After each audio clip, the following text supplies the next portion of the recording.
મારા ફાધર સ્વર્ગસ્થ ડાયબ હરિભાઈ ગોયલ 40 વર્ષ થયા, જે મનોજસિંહજી જાડેજા સ્વર્ગસ્થ ઇન્દિરાજી ની સાથે કામ કરેલું છે કોંગ્રેસ પાર્ટીમાં. ત્યારથી મેં કોઈ પક્ષ પલટો નથી કર્યો.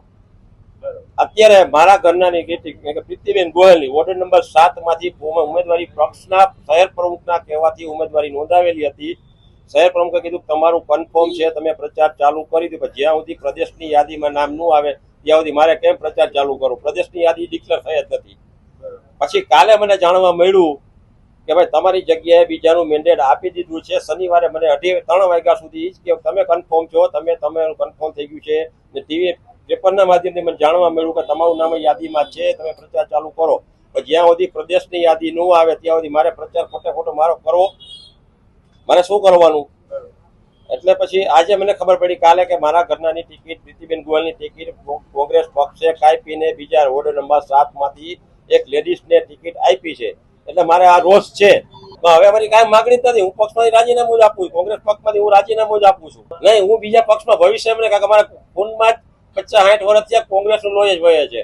બીજા પક્ષમાં આ લોકોને બીક હતી શનિવારે કે ભાઈ અહીંયા જયારે ભાજપની સભા ચાલુ હતી એને એમ હતું કે એને જવાબ દેશું તો હમણાં ભાજપમાં ઠેકડો મારશે કે આમ આદમીમાં ઠેકડો મારશે. ભાઈ અમારા રગે રગમાં આટલા વર્ષ થયા કોંગ્રેસનું ખૂન છે. અમે કોંગ્રેસ બીજી પાર્ટીમાં અમે જવાના નથી. તો કોંગ્રેસમાંથી હું રાજીનામું આપું. ભવિષ્યમાં હું બીજી પાર્ટી જોડાવાનો નથી. ને જયારે જે તે વખતે મેં જાહેરાત કરી હતી ઘણા ટાઈમ પહેલા કે અર્જુનભાઈ મોઢવાડિયા ભાજપનો ખેસ પહેરે છે, તેથી પક્ષવાળા મને કહેતા મોટા નેતાનું આવું નામ ન દેવાય. આ મોટા નેતા જ ભાજપમાં ખેસ પહેરીને બેઠા છે. નહીં, પ્રચાર મારે કરવાનો થતો નહીં. મેં રાજીનામું પક્ષમાંથી આપ્યું છે. સેવાની જાહેર કરી પછી પ્રચાર કરવા મારે ક્યાં વાત આવે છે? નહીં, સમજાવવાનો પ્રયાસ કરશે. મારે કાંઈ સમજાવવું જ નથી. હવે અત્યાર સુધી આબરૂ કરી નાખી, હવે શું સમજાવી કરશે મને? કોંગ્રેસ તરફથી અમને પેલા ગુજરાતમાં ટિકિટ આપેલી હતી, પછી નામ છાપામાં આવી ગયું, બધું થઈ ગયું. પછી છેલ્લે એન ટાઈમે કાલે 1 વાગે કે તમે રિજેક્ટ કરી નાખો, આમાં તમારું નહીં આવે.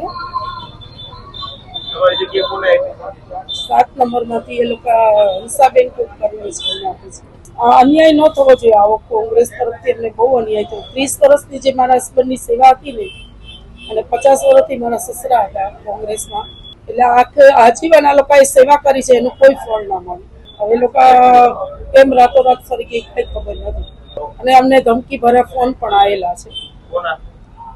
એમનું નામ નથી ખબર, પણ રાતે 1:30 વાગે આવ્યો હતો કે તમે આ પાછું ખેંચી લો.